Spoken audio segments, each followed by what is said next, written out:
Hi everyone, कैसे हैं आप लोग। अभी एक शॉकिंग रिपोर्ट आ रही है जिसने ये बताया है कि किस तरह से आज के समय में भारत में महिलाएं सरकारी नौकरी के लिए तलाक दे रही हैं। अब सबसे पहले हमको ये समझना होगा कि इस सरकारी नौकरी का तलाक से क्या लेना देना है, और ये अभी हाल ही में कौन सा ऐसा राज्य है जहाँ पर रिसेंटली ऐसे मामले सामने आए हैं। सारे मामले पर बात करेंगे, कोई भी ऐसा न्यूज़ नहीं है जिसमें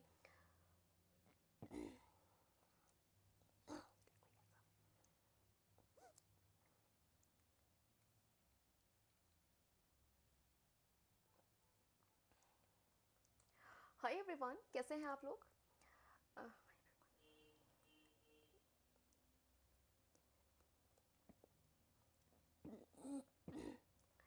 हाय गाइस, कैसे हैं आप लोग।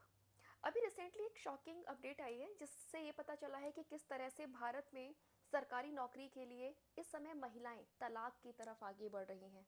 अभी तक हम लोग देख रहे थे कि सरकारी नौकरी की डिमांड जैसे जैसे बढ़ती जा रही है वैसे वैसे पेपर्स लीक हो रहे हैं, वैसे वैसे कॉम्पिटिशन्स बढ़ रही है। कई सालों तक लोग लगातार अपने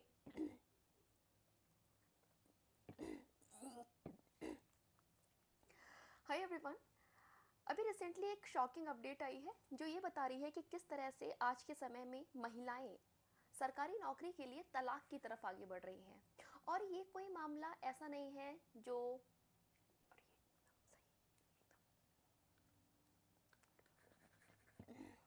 ये सही हाय एवरीवन, कैसे हैं आप लोग। आज हम बात करने वाले हैं एक बहुत शॉकिंग अपडेट के बारे में, एक ऐसी अपडेट जो कि आज के समय में न्यूज़पेपर्स हाय एवरीवन, कैसे हैं आप लोग। अभी हाल ही में एक रिपोर्ट आ रही है जो ये बता रही है कि किस तरह से भारत में महिलाएं सरकारी नौकरी को पाने के लिए तलाक की तरफ आगे बढ़ रही हैं।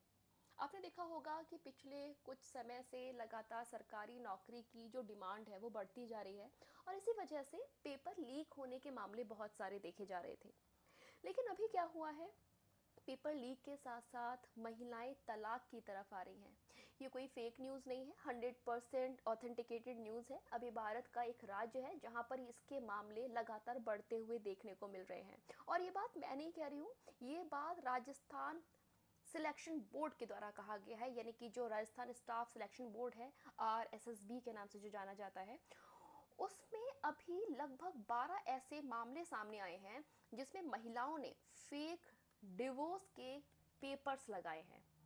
क्या है पूरा मामला, चलिए इसको समझेंगे और ऐसा क्यों हो रहा है जिसकी वजह से आज के समय में जो लड़कियां हैं, महिलाएं हैं, वो या तो डिवोर्स एक्चुअल में दे रही हैं या फिर डिवोर्स के कागज लगा रही हैं।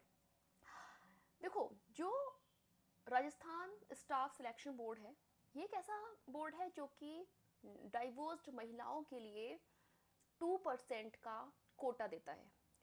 और इस कोटे को अचीव करने के लिए, यानी कि जैसे जैसे पेपर्स लीक हो रहे हैं, जैसे जैसे कंपटीशन बढ़ रही है, बच्चे कई सालों तक प्रिपरेशन कर रहे हैं, उसमें इस पर्टिकुलर 2% कोटे का फ़ायदा उठाने के लिए इसको मिसयूज़ किया जा रहा है फेक डिवोर्स को क्लेम करके।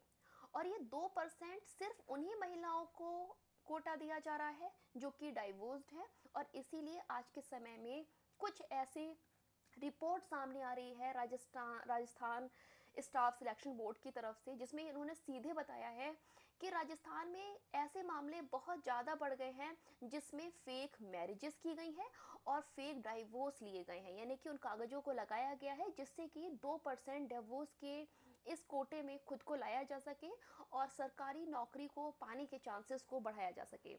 अच्छा, ऐसा पहली बार नहीं हो रहा है कि इस चीज़ को राजस्थान में देखा गया है, उससे पहले भी ये मामले लगातार देखे जा रहे थे, लेकिन इसकी संख्या इस समय लगातार बढ़ती जा रही है।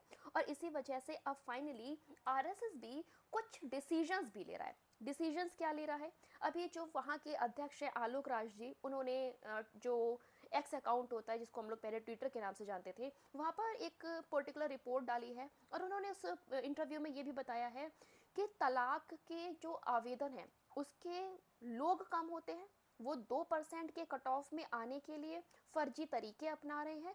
और अब तक 12 ऐसे केसेस हैं जिनकी कंप्लेंट्स को दर्ज किया जा चुका है।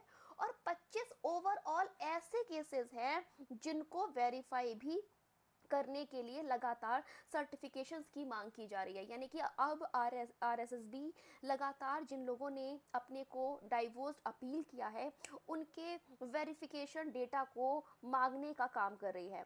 और साथ में ऐसा सिर्फ तलाक के लिए नहीं हो रहा है, कई सारे ऐसे भी केसेस देखे जा रहे हैं जिसमें पीएच कैंडिडेट्स या फिर जो हमारे फिजिकली डिसेबल्ड पीपल्स हैं उनके भी फेक डॉक्यूमेंट्स लगाए जा रहे हैं। ये सब बहुत कॉमन था, लेकिन आज के समय में राजस्थान के एग्ज़ाम्स में यानी कि जो आरएसएसबी की रिपोर्ट है उसके हिसाब से यहाँ पर डाइवोर्स्ड विमेन को दिए जाने वाले फ़ायदे का मिसयूज़ किया जा रहा है। और ये एक ऐसा मामला है जो कि इस समय लगातार बढ़ता जा रहा है। होने वाले समय में ये भी देखा जाने वाला है कि आरएसएसबी इस मिसयूज़ को रोकने के लिए कुछ बड़े कदम भी उठाने वाला है।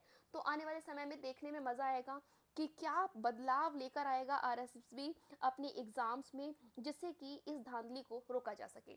आपकी खुद की इस पर क्या राय है, प्लीज़ कमेंट बॉक्स में ज़रूर बताइएगा। Thank you all.